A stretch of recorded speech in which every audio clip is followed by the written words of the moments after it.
Praise the Lord. 66వ కీర్తన 9వ వచనం.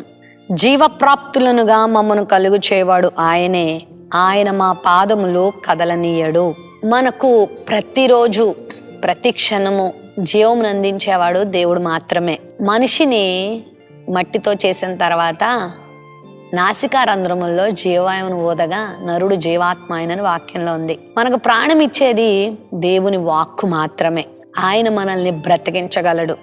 కొన్నిసార్లు జీవితంలో నేను ఇంకా బ్రతకలేను, నాకు ఇంకా చావే శరణ్యము, ఈ రోగం నన్ను బ్రతకనివ్వదు, ఈ సమస్య నన్ను బ్రతకనివ్వదు, ఈ మనుషులు నన్ను బ్రతకనివ్వరని చాలాసార్లు చాలామంది బాధపడుతూ ఉంటారు, భయపడుతూ ఉంటారు. అయితే దేవుడి మాట పలుకుతున్నాడు, జీవప్రాప్తులనుగా మనల్ని కలుగు చేయవాడు ఆయనే.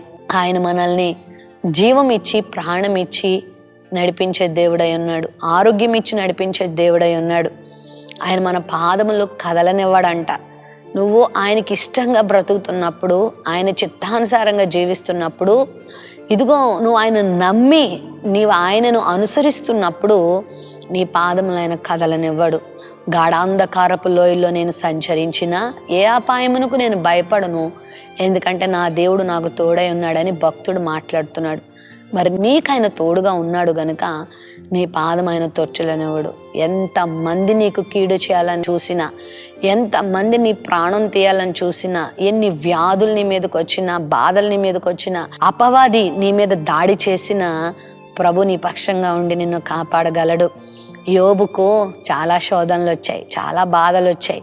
కుటుంబ పరంగా, ఆరోగ్య పరంగా, ఆర్థిక పరంగా, బిడ్డల పరంగా, అన్ని విషయాల్లో అతడు నష్టపోయాడు.